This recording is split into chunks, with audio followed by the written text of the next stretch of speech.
បាទសួស្តីបាទបងប្អូនឥឡូវខ្ញុំបាទនៅវត្តបាទទេវរាជគុណឆនបាទនៅទីក្រុងបាងកកប្រទេសថៃហើយថ្ងៃនេះគឺជាថ្ងៃអាទិត្យសម្រាប់បាទទនេពីការងារបាទការងារបកប្រែនៅទីពេទ្យមកឆ្លៀតចូលវត្តបាទធ្វើបុណ្យធ្វើទានបាទធ្វើបុណ្យធ្វើកុសលបងប្អូនបាទឥឡូវយើងដើរចូលក្នុងវត្តបាទនេះគឺ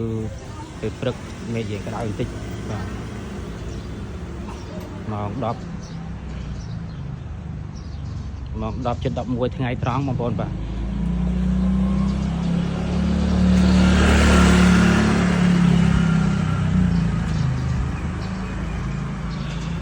នៅទីក្រុងវាថ្ងៃសៅរ៍ថ្ងៃអាទិត្យវាក៏ដូចជាថ្ងៃច័ន្ទថ្ងៃអង្គារដែរបងប្អូនដោយសារវាលក្ខណៈថាមនុស្សគេអ៊ូអរ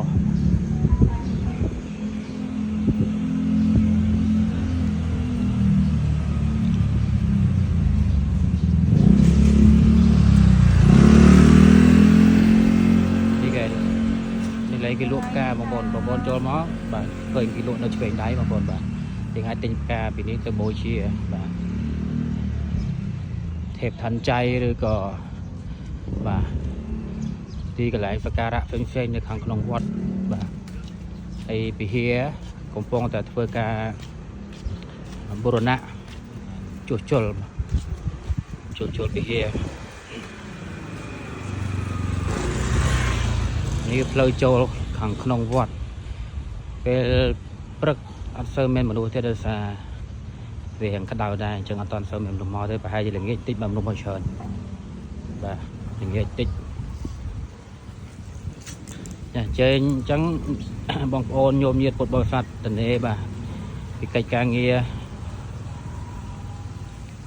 ផ្សេងបាទជើញចូលវត្តចូលមកបាទធ្វើបុណ្យធ្វើកុសល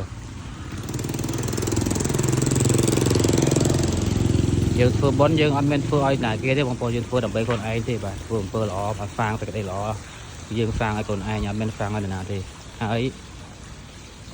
ដូចប្រៀបដូចជាយើងធ្វើទុកសម្រាប់ខ្លួនឯងនៅថ្ងៃអនាគតអញ្ចឹងបាទពួកមនុស្សយើងអត់មានពីណាជួយពីណាទេបងប្អូនគឺយើងមានតែយើងជួយខ្លួនឯងទេហ្នឹងហើយអញ្ចឹងយើងធ្វើដើម្បីខ្លួនឯងតែអត់មានធ្វើដើម្បីនរណាម្នាក់ទេបងប្អូនញោមញាតិពុទ្ធបរិស័ទតនេអញ្ជើញចូលវត្តបាទធ្វើបុណ្យធ្វើកុសលបាទអូខេជំរាបលាបាយបាយជួបគ្នាពេលក្រោយបាទ